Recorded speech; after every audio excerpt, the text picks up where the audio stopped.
Hi guys, I wanted to talk today about the iliotibial band, the glute medius and the TFL and how all of them are related, and we can run into trouble with them as runners in particular. So let's briefly run over the anatomy of the area. So the iliotibial band, or the ITB, it runs from your hip to below your knee. So it starts on the ilium, ilia crest here, sticky out part of your hip, runs down the side of your thigh, past your knee and into your tibia or into your shin bone. And it has no bony attachments on the leg, in the thigh bone. It runs in front of the femoral condyle. And as you flex and extend your knee, it can move anteriorly and posteriorly, and a little bit of friction from the bone underneath can cause lateral knee pain after a run or after a cyclist, just because of the repetitive nature of the exercise. Now, why do we get into trouble with it? Think about its function for a start. It is not a muscle. It's a dense piece of fibrous tissue.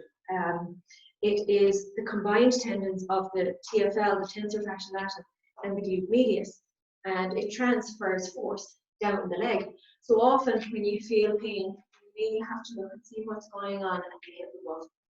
These two muscles, the tensor fasciae lata and the glute medius, they're in balance, and anywhere where there's an imbalance, that can lead to dysfunction. Dysfunction predisposes to injury and pain. So thinking about the function of the two muscles, the biggest one is the glute medius.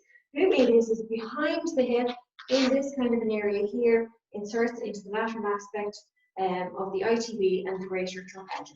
Its prime function is to abduct, abduct that hip, lift it out to the side. On the free leg, when you're standing on that leg, its function is to return your pelvis into neutral. Weakness here can cause that hip to dip when you're in a single leg stance, which is of particular interest to most runners. We don't want that hip to dip excessively as we run. That can lead to tightness here in the adductors. It can lead to hip pain as you run, and it can predispose to other sorts of hip and glute injuries. So good function of the glute medius is of paramount importance to us. The TFL in front, so it's in this shape here, goes from the bottom part of your pelvis here in this direction, moving into the outer, the TFL and the greater trochanter here. It has multiple functions. When the glute medius is weak, it can abduct the hip. It's involved in hip flexion, and it's also involved in internal rotation. So if that TFL is excessively tight, it can cause that kind of appearance, where it's tight here and we're weak here, and we've got that appearance where that knee is caving in. It needs addressing if it becomes particularly tight. Anywhere where you see imbalance like that, it deserves our attention, and it deserves correcting. Now, because the glute medius causes abduction, and when it's weak, we tend to overuse those adductors. Those adductors along the inner thigh can become excessively tight also. So thinking about the areas that can become tight, then what we need to do is we need to foam roll, and we need to stretch those particular areas. So let's take it one group at a time. Quickly focus on the adductors, which is simple enough. What we want to do is foam roll, so we're using something like a foam roller, coming down into a nice low plank position, dropping your knee on that foam roller, and then rolling out to the side can help to loosen that up. To deepen this roll, you can take the roller up onto the side, such as a step, and that can get a little bit deeper into any of that foam rolling. If you find a tender spot, stay on it. Slow sustained pressure can help that muscle to relax. Stretching out that area then is also simple enough. In that half kneeling position, what we can do is bring one foot out to the side and sitting back onto your heel, coming up. Just one example of an adductor stretch.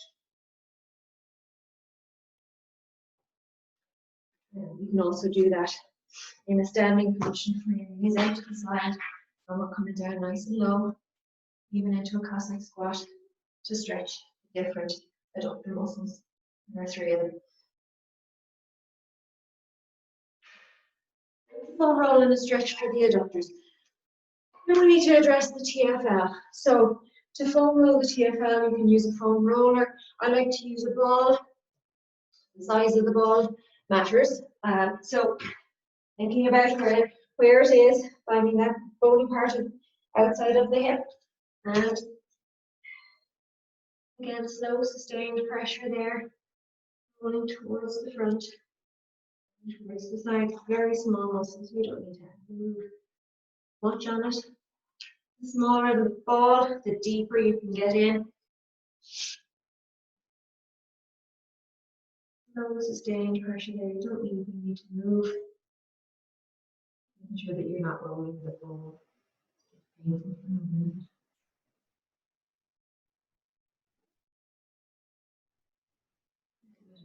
There can help that too. Always, we follow up a foam roll with a nice stretch to reinforce that relaxation of movement. So, thinking about its multiple functions, the TFL being involved in hip flexion. I commonly see people trying to stretch the TFL and they're in this position, really stretching here, which can stretch the hip flexor portion of the TFL.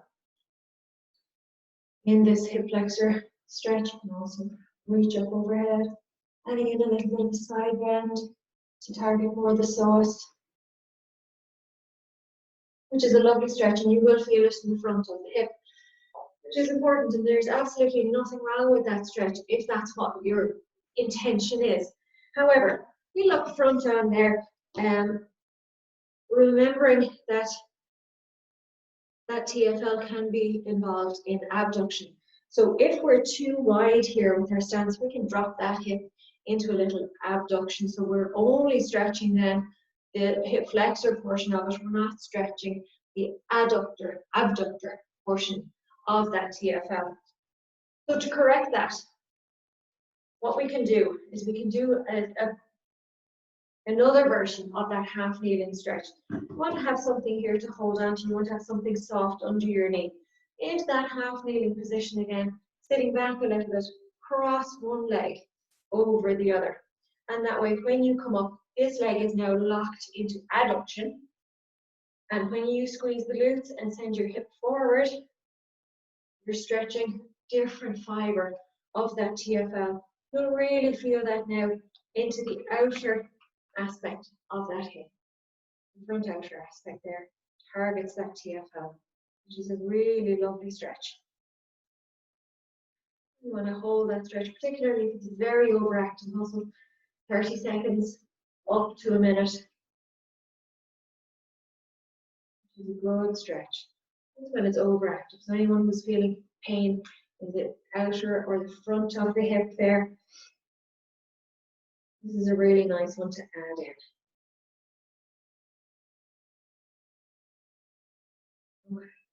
And then we need to activate those underactive muscles, typically that glute medius.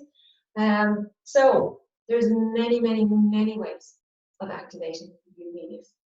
Thinking about its different functions.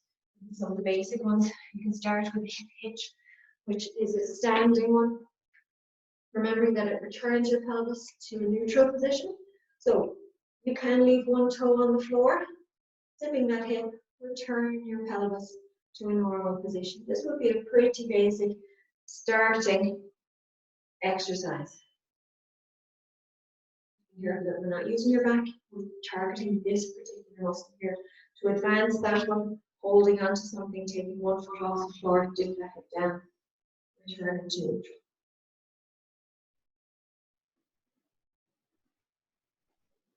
The other one that you can do is a standing lateral raise.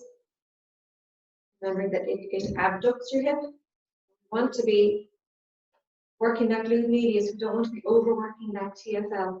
So to keep your TFL busy, what we can do is we can turn your toe inwards into that internal, and keep it busy doing the internal rotation so that the glute medius has to work, lifting that leg out to the side.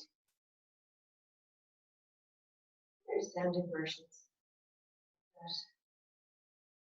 glute activation, medius activation. We can take this one down to the floor. These just little testers. Like I said, there are many exercises that we can do. Starting off something simple, lying down on your side with your ankles stacked, making sure that you're not rolling backwards here. Hips are flexed, knees are flexed, keeping your ankles steady. Just lifting a knee up and out to the side. About squeezing here, using the glutes to lift and lower. To advance that particular exercise, you can lift and hold, increasing time under tension. You can add a mini band around your knees so that you're lifting against resistance. You can take this particular exercise up to standing, where you have a mini band on, and we can do lateral band walks. Out to the side, popping a mini band on around your knees.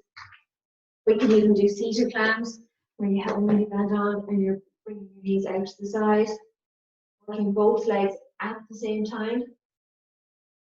By way of an advance, the next one up, you can stand, holding on to something down into a squat, pushing out on the knees, keeping your toes parallel, facing forward. One note of caution though, all of those clamshells and the versions of them involve external hip rotation. And external hip rotation can lead to tightness here in the piriformis, which is a small little muscle that runs horizontally deep to the glute. It externally rotates the hip. Now, if you're prone to piriformis tightness, you would know if you have piriformis tightness. Tight feeling deep into the glutes. Sometimes it causes pain radiating down the leg because it pitches that sciatic nerve that runs directly underneath it. If you have a tendency to point those toes out, if you have a tendency to have that little bit of sciatica or pain deep in those glutes, probably best to avoid those clamshell type exercises where we're externally rotating. And some of the better ones can be sideline abduction exercises. So lying all the way down onto the ground, you can keep that bottom leg flexed just for balance, and we're going to raise that top leg. There's many of them again, but what we want to do is we need to targeting the glute medius, and we don't want that TFL to take over in the form of abduction. So to do that, work on getting that lovely straight line from your foot through your knee, hip and shoulder. Lovely straight line. We don't want to see that foot drifting out in front into hip flexion. That means that your TFL is overworked. So lovely straight line first. Turning your foot from your hip, turning your foot towards the floor and leading through your heel, using your heel to lift and lower, and that will help to target that abductor portion of that glute medius. You feel it behind, not in front. So lifting and lowering, and again we can lift and pause. Down. You can do little tiny pulls at the top there, and many different exercises that you can do. You can do circles forwards, you can do circles backwards. You can pause at the top and you can drop. We're adding a little bit of speed and an isometric hold here at the top. Nice little series of exercises that you can do to activate that glute medius. To advance that a little bit, what we can do is we can take you up into a modified side plank. So starting on your knee, coming over to the side. So now we're working here to push that ground away. And we can add in those side lying leg raises here. We can pause at the top, holding an isometric hold, keeping it busy. Remembering that you're leading through your heel the whole time. We can draw circles here. Back. We can do our little tiny pulse. A nice sideline glute activation series. There are many of them. They're just little tasters of work that we can do to target that glute medius, to strengthen the one that tends to become weak. And I've given you some ideas there how to foam roll, how to stretch the ones that tend to become tight. As always, prevention is better than cure. So let's set yourself up for a good run.